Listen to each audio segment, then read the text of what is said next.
Yeah, I'd like to welcome everybody to another edition. The JQ Show, whatever the fuck I want to call it.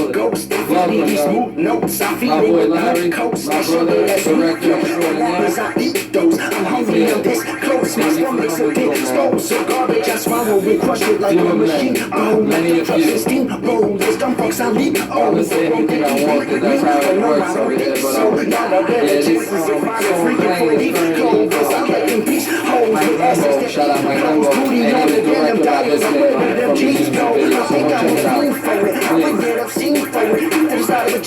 Great work, man. I enjoyed this video a lot, man. Change that climate, make your feet frozen like you was Switzerland, bitch, and you got your sneakers stolen. I just keep focusing on this beat, yo, cause I'm like, yeah, man, so this is about the 6th to 7th show. I mean, I've been doing my own, like, little, kind of like confessionals, but I just talk about conspiracy and all that, cause, I saw a lot of these, no offense to y'all. Y'all truth is, I'm a truther too. I'm a little bit of a nerd myself, but if y'all geeks is getting like 40K, 50K, I have to get, I gotta get like at least 200K like my SoundCloud. But everyone could check me out. Before that, please subscribe to my channel, my YouTube, which is Fire Squad 11. Larry, what's your YouTube where they could check out more of your work? And you guys can check out Auriate Visuals. That's AUREATE Visuals LLC. You can see everything that we got to offer. And that's the YouTube, right? Yes. All right, cool. And my SoundCloud is soundcloud.com/JQMusic with a K, where you can find my music. And my Instagram is Jonathan_Quest. And where can they reach you, Larry? You can reach me directly at LarryB_Films, and also the AUREATE Visuals, both on Instagram. Nice. Alright, so yeah, this is basically mostly a conspiracy, like sci-fi kind of show, but I integrate like music and culture and video and all stuff like that, so that's why I brought you here. We recently did a show which is gonna be on your YouTube, or what's going on with this project that I was a part of, that thankfully you let me be a part of as well. Well, Sunday Cypher is going to be a webisode that you will see on YouTube, featuring local hip-hop artists like yourself, trying to give them a different platform to express themselves and show their work. Yeah, nice. Shout out to everybody that came through. We got more coming, so we look out for that. You have a set date, anything, or give us a time frame of when we could check out that. First episode is going to drop July 7th, but we also are shooting again coming up soon. If there are any other artists that want to jump on the show, we have some spots left. If you reach out, we can definitely make that happen. Nice. So hit up his Instagram or my Instagram, and we'll lock you in. Yeah, for sure. Just come talented and prepared. That's all you need to do. Hey. Yeah, shooting local in East Meadow. Come take a shot. Let's go. Yeah. So what made you get it? First of all, give me a background on yourself. I know you went to 5 towns and you grew up in East Meadow, right? Yeah, East Meadow, born and raised. And knowing you, I'll just go into like, so your first passion, from what I see from afar, was skateboarding, right? Rollerblading. Okay, so rollerblading. I'm sorry. It's all good. So I remember back in the day that was like huge, like, and I appreciate that because that culture embraced questioning things. Like, we never believed the media, and to me nowadays, people aren't out enough rollerblading, people aren't out enough skating. Like, this technology, this era of social media, like, everyone's glued to the tube or your phone. So like, I feel like that culture itself is beneficial for people to think freely. Oh yeah. And what got you into rollerblading and stuff like that? I just wanted to do something different. I wasn't into football. I wasn't into baseball. I saw rollerblading when they were still in the X Games and they would be on TV. I saw people doing backflips and stuff, and I just thought that was the coolest thing I ever saw. And I said I want to do that. And how long into doing the rollerblading did you start filming other people or yourself? Well, it was always fun getting a clip of yourself, but that's, you know, it depended on who was there. And then you'd put like some random song, right? It would be the coolest thing, man. But then once as things progressed and I got better and better, I also was doing bigger tricks and getting hurt more and more. So after a while, I was out of commission and I was being handed the camera. And before I knew it, I was starting to like the camera, and I liked being able to film people and put pieces together and put a track to it and make it work with the beat and edit the footage along with the music, and I just fell in love with it. And then when high school was ending, I had a choice, like, am I gonna, you know, venture into film or keep rollerblading? But who was I kidding? Rollerblading was out of the picture. I was already broken by then. So I went to Five Towns and I started to find my love of film. That's do you remember what's maybe your first recording of, let's not say music, let's say the rollerblading? Was it yourself, or did you use a tripod, or what you filmed someone else, like first thing you really filmed? Oh, I was always a handheld person. Even so like you'd be on the skates with your boy following him, right? Yeah. Oh, that's dope. Always. Love that. The GoPros before the GoPros. Yeah, there was no such thing as GoPro. We had our big Sony cam with the fisheye depth lens on it. I love that, man. That's old school right there. Yeah, hell yeah. So, when did the transition from the rollerblading and sport, then it went to music? Like, what was one of your first music projects? The first thing I ever filmed was a open mic night. Nice. Right down the block from my house, and up until then. At that bar? What's now Ritual, but I don't know what it was called back then. It's always a new name. The Raging Bulls. Yeah, they changed. Last week it was the Raging Bull. Who knows? Yeah, they changed their names all the time. But I was just always known as the kid with the video camera, even though I mainly did skating. Somebody asked me to come film it, and lo and behold, that was actually Mike Lembo. 15 years ago. That's dope. 15 years ago. And we filmed it, and I chopped it up, and then I realized I could do more than just skating. Epic. The start of a beginning, yeah. So, yeah, he, recently you did the Lucid video. I appreciate that. We finally got to work together after years, so that came out nice. Everybody, please go on this channel you're on right now and go a couple videos back from last year and go check out the Lucid video by Larry. And that was a fun one to film too.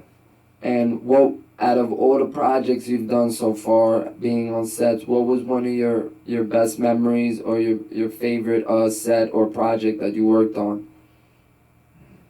That's tough. There's a lot of fun projects out there. I did a day on Men in Black 3, which was incredible. Oh, wow. Did you meet Will, or did you see Will? Oh, I love Will Smith. Shout out Will Smith. That was definitely a fun project. Oh, I love Will Smith, man. Why everybody hate on his rapping? So what? He raps about positive stuff. Who cares? Nah, he's a cool dude. Exactly.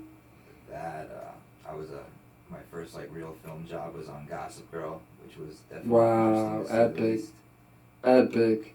But damn, you've been out there. I've been out there. I went actually I acted and worked on a music video for Styles P where I got to arrest him. Which was everyone go check that out. What video is that? Murder Mommy. Murder Mommy, got you. Yeah, that's hilarious. Wait, was that the one where they kicked in the door first? Were you with Tanner? You did it with Tanner, right? Yeah, were you with him as you arrested him? No, I was with actually Justin. Oh, okay, because there was Tanner was shout out Tanner, Street Heat, yeah. Shout out Street Heat, the guys who got me involved in the rap game in the first place. Hey, appreciate that. Yeah, so since you mentioned Men in Black, I feel that's a good segue because we already promoted your stuff, but we can still go and talk your videos and how you the passion for it and what's your next move and what you want to do in the future with yourself. But I usually just go with the 9/11, but since we mentioned it, do you believe in the Men in Black? To me, before you answer the question, to me, movies tell a lot about the world without, like, the truth, but subliminally through movies, subconsciously. So I feel like that's one of the movies that is true. Men in Black is 100% true, bro. There is a part of the government that hides secret stuff as aliens and aliens being on this earth and stuff like that. So, what's your thoughts on the Men in Black? 100% they exist. See, that's why I got Larry on the show, you heard? The world, this, the universe, space, it's just too large for us to be the only things out there. And to think that we are is just straight up ignorance. Facts. And that's the reason we need something like the Men in Black, because we would just create widespread, panic, facts. Panic And they definitely have some kind of memory thing that flashes. That's I know they have that. Just even Long Island in general has a very rich history of paranormal stuff and government. Like Hero out in Montauk, where they tested time travel and brought in Tesla and Albert Einstein. Like that's 100% true. You can read the Montauk Project. That's. Oh yeah, and Plum Island. Y'all don't know about that. I haven't even got into that. I'm glad you brought something, like, especially New York conspiracies, the Manhattan Project, which I don't even want to dive deep into that, because I'm trying to like go smoothly into the deep stuff, because like I'm trying to hit them lightly in the beginning. So the Men in Black, the movies, the truth, and I think like one of the biggest movies, like when you go look at it now, it's like, wow, it did say a lot of things, like The Matrix. Oh yeah. Like The Matrix isn't us literally being controlled in machines as batteries. It's just like, it's like a metaphor. Like we're controlled by the system. Of course. And we feed the system, and the system needs us to be powered. That's what I try to tell people. Like, let's, for instance, gas prices. If everybody in fucking America got together and said, we are not going to pay $3 a gallon, we want it cheaper, what would they do? Just America alone. Forget every country in the world. Forget that. That's where the power lies in us, but we don't realize that. Like, we're too scared. Yeah, boycott gas, boycott vehicles, but that's a tough thing because everybody loves their cars and everybody loves to drive around. But if, like you said, if people banded together and did some kind of widespread boycott, or just to put their foot down and show people that we mean business. And it's like we have the power, like we're the consumer, like we control. Yeah. We're the one that controls inflation. Like they think they do, but they don't. Like they do because we allow them. Yeah, because they prey on us like there isn't much gas to go around. But if we gave them a surplus, then price is going to be forced to go down. And it's crazy you brought that up, because shout out Matt from Quantum of Conscience. I watch his channel all the time. He brought this up. I don't know if your dad or your parents told you that back in the day they had a gas crisis that was all scripted. Where is all the gas now? Like, we don't have a gas crisis. Yeah. 30, 40 years later, where's the gas crisis? What happened to all the scarcity of fossil fuels? I honestly, Larry, this is how crazy my mind is. I honestly believe that fossil fuels, that's not really where gas is from. I think that's bullshit. I'm sure there are plenty of different ways to make gas that we Facts, bro. There's a car out there that runs on pure hydrogen. Yeah. Water. It's crazy. Like, you don't, my whole point of the show is not, just don't believe everything that's told. Through textbooks, through media, through even people just question shit. Read, go to the library. Don't even go on Google and Wikipedia. Go to the library. I got to set up. Or common sense. Yeah, I got to set up to run a car off of kerosene. So it's possible to say that you see what I'm saying? Gas is ridiculous. And even with the electricity cars, you're still going to have charge stations. Yeah, because that's just another still controlled. Exactly, another gimmick. And these self-driving cars that are crashing into walls, and this whole matrix system we live in is controlled and it's scripted from the politics to the wars to everything. Honestly. There's like a real deal like Judgment Day, Terminator 2 type stuff. Like I'm telling you. Robots are gonna take over. One of my episodes, I talk about how robots. I showed a video that a robot did a flip, and went down balanced, ready to go. Like my whole thing with like technology is that I don't like. I honestly believe that like it is gonna be like really like Terminator, but to me, ultimately, humans like. You can never recreate the human mind, emotions, and everything that goes into what God has created. The maker of everything. Like, I don't even get religious on this stuff. I don't even, like, follow any religions. All I do is have a spirit relationship with God, and He speaks to me subconsciously. Like, the ego is the devil. That's what I say a lot. Like, the problem with a lot of people in society, they follow their ego instead of their spirit or their heart. And that's what we're trying to do with the music and the videos. We're trying to follow our spirit, our passions, and make this Illuminati money that you need to survive in this world.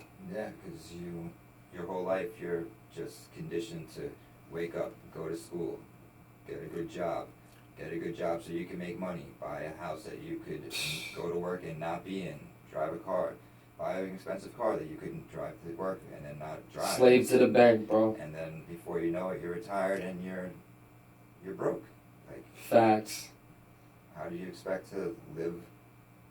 How do you expect to live without working? Period. Like this day and age, people aren't. My father's 65 years old and he still works a full-time job. That's crazy. I'm sorry to hear that. We gonna have to make it for him. We gonna have to give him a nice millions with a house. So he ain't got to worry about none of that. His generation, my dad was married with his own house at 22 years old. But see, that's another thing that I talk about is that the way the world is designed is for like you to fail and not be able to do everything. I saw a house on sale for New Hyde Park, 1.1 million. I was blown away, my bro. Yeah. 1 million for a house in New Hyde Park can't be. Yeah. That can't be reality. That's why I question reality. I'm like, what kind of like even my rent, like my landlord was trying to make my rent go up $100 a year. No wonder why there was rent control. Yeah. How can the rent go up $100 a year? That's impossible. And it's not gonna happen. Yeah, it's really insane what. Do you think this world is designed for us to fail? Like, even though there's tools for us to be successful and there's opportunity, do you think we do you think the world is designed for us to fail? Yeah, because your whole life you're working towards something that I feel like is unachievable, and happiness is, can be whatever you want it to be. Don't have to be in money. I mean, you need money to survive, but all you need money is to live comfortably and be fed and have a roof over your head. Everything else is ego.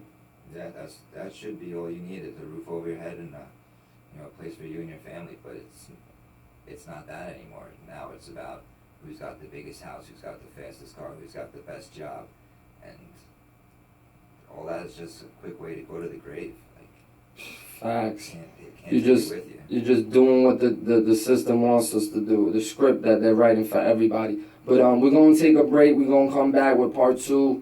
We got Ada Gray's gonna join us. You gonna stick around? Yeah, brother. All right, bro. Check him out, please. Give him the Instagram one more time as I play this. Mike Lembo. You check out my personal Instagram at Larry please B. Give it.